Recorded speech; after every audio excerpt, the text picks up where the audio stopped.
In Nancy Guthrie's case, crucial answers teeter on media involvement and police transparency. You still will have resources dedicated with the hope that she's still alive.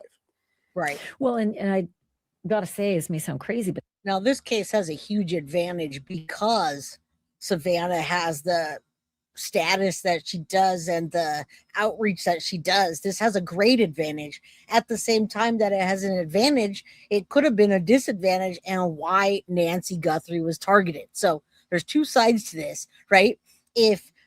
I'm looking at crimes in San Jose and nobody's getting the kind of coverage that we're getting here. All right, let's continue. People do bring moving vans, and they absolutely do. That happened in my neighborhood. When we first moved here, somebody's house got robbed in the middle of the day. They came and brought U-Haul trucks. People thought they were moving. They got back from work, and their house was empty. Just saying.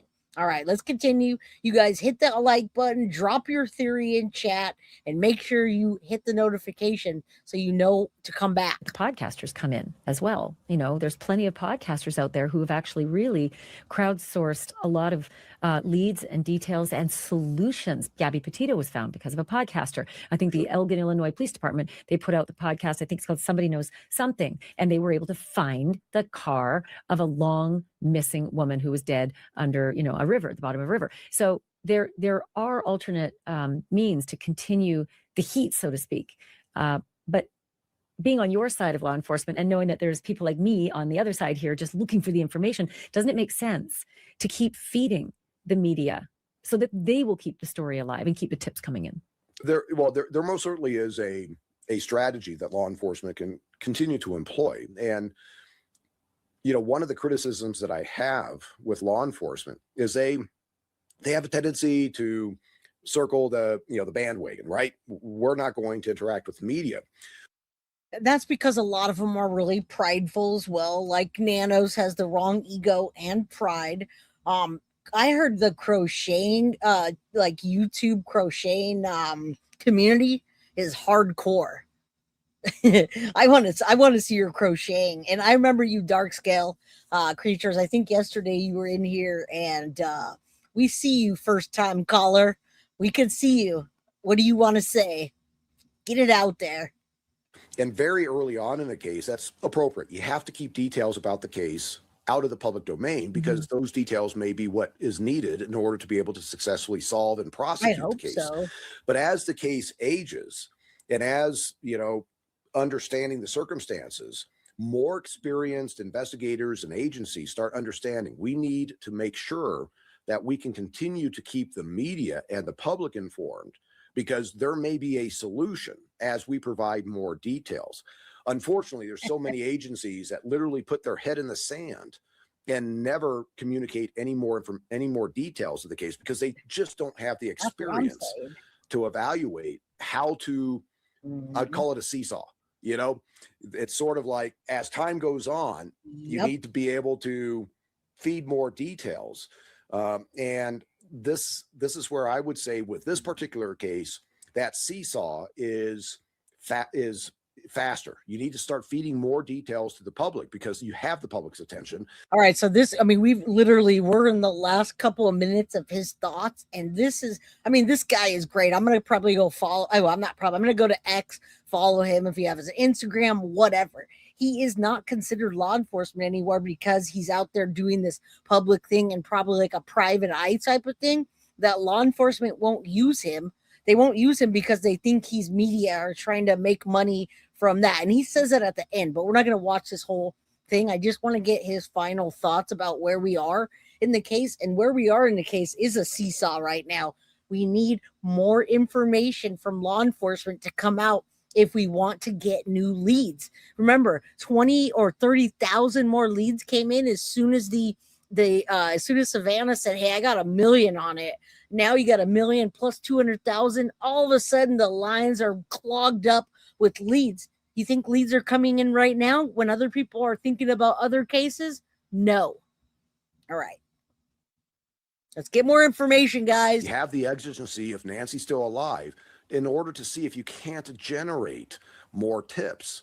And of course, we now have this phenomena of the online sleuths, and I probably have the most experience of anybody with the online sleuthing community because I work Zodiac and I work Golden State Killer, and I was hammered by both, groups, and there's a lot of overlap with them. And there's individuals that have great skill sets that law enforcement doesn't have. Then there's individuals that have great intentions and they provide decent information. But then you have a bunch that are just killing us in 100%. terms of, misinformation and bad leads that we need to follow up on. So it's very much a pro and con thing with the online sleuthing thing. With the Guthrie case, this is, the issue is going to be is that law enforcement hasn't released a lot of information. So the online sleuths don't have the facts in order to be able to actually go after something that has a nexus to the case. You're right. And then when Sheriff Nanos does release something, he retracts it. And then it's actually, it's actually discovered to be erroneous because people. Which, guys, this is a unanimous vote that they want him out of that position. So what she's saying is correct. This man stumbles on his words and he contradicts himself in the same sentence. He doesn't even finish a breath before he goes, da, da, da, da, da, and he changes his mind about what he's going to say. Now, I'm not trying to make fun of anybody that stutters, but boy, does he stutter. And I don't think he's stuttering when he's out at the gym or driving his car trying to flex with the ladies at the basketball games, drinking his beer. But boy, when he has to be the face of public, he doesn't know how to talk, what to say. He lies, contradicts himself, and it's embarrassing. People in the community say that actually didn't happen when he said it did. It's just been a big hot mess. Well, and I will say, this is where, when you have Who's the troll? I want to know who the troll is. Is it the troll that says, the person that said, "Can you see me in here?" I want to find that troll and pat them on the back for getting that attention. Where's the troll? Mama Sage sent, name that troll. It's fun for me sometimes. All right. Okay, that was the person that came in. First time caller, you didn't interrupt. Did you say something? That's the only, when someone comes in and says, "Can you see me?" or "Am I blocked?" I automatically assume that you came in here before and said some nasty shit to me and the mods kicked you out. So hopefully that's not you because, right, we just want you to be here. We're just getting out theories, and I'd love to agree to disagree with you if that's the case. All right, let's continue. Thank you guys for being here. Hit that like button, all that. Thank you. I appreciate you. Sheriffs, I mean, they are way up on the ladder rung, right?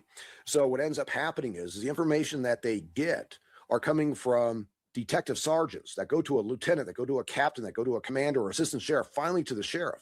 So now you have the whole telephone game going on. And now he's putting out information as he has been told, and it's already been altered by the time he's hearing it. I've seen that time and time. Sorry, first time caller. I didn't mean to call you a troll. I was just saying in general, when someone comes in here and says, "Can you see me?" it's because they got blocked. Anyway, yeah, Michael's not a troll. Michael's not a troll. Don't time Michael out. He just agrees to disagree. That's okay to agree to disagree in a healthy way. It's okay. It's all good, man. All right. Please look up. Thank you. Prayers for you, first time caller. And I didn't mean to put it out there like that.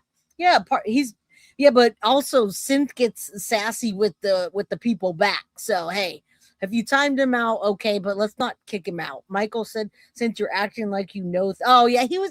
He's just being don't worry about that. He's not a troll. All right. No, it's okay. All right. Thank you, first time caller. We're all good, guys. We're here for Nancy Guthrie. We're not here to fight with each other for nonsense. We can joke. We can agree to disagree. And now his final thoughts on law enforcement and where we are. Tomorrow we'll be back, and we're probably going to do a collaboration with Mab. And I think maybe, I don't know, did we get you guys on there as well? Patriot Pride? Anyway, let's continue. We're almost done. Again. That's interesting. So do PIOs go to the base level and get what they need and skip the whole telephone chain? PIOs usually speak in terms which they are able to provide information, but it's not where somebody can go, "Oh, no, you're wrong here." PIOs are very, very good at least providing information that the media is going, "Okay, we're good," without getting down into the details where now people are fact checking them. Right. And they do obfuscate. And I know they have a hard job. I've worked with them for 38 years. So, okay. So it's obvious that the natural order of things will show that this task force will get smaller eventually, that those who are assigned to the case will be reassigned. And eventually, this case might have 1 or 2 or 3, or even just one person on it, which is hard for everybody who's so invested in this, particularly the Guthrie family. Yeah. That's hard for them to realize, but it's like you said, it's the natural order. Talk to me a little bit about the other news that my source told me this week. A couple things. First and foremost, that the family has told the police that Nancy Guthrie rarely locked her back doors. And I want to make a correction. I said this earlier, but I want to make a correction. She has 3 back doors. 2 of them are visible with the drone shots that have gone around the back of the house. One of them is not visible because it's vertical. It's perpendicular to the picture, so you can't see it. But all right, so I'm done talking about theories, Trish. I'm gonna address you real quick, and then we're gonna class is dismissed. All right, Savannah Guthrie and police insider information reveal disturbing clues in this last almost 3 hours. I ask you, is this all a distraction? Now, everything that I've provided for you today, I still ask you, is it a distraction? And it doesn't matter. Yeah, we're all good. Look, guys, we're talking about Nancy Guthrie, an 84-year-old woman that has gone missing, and the world's looking for her.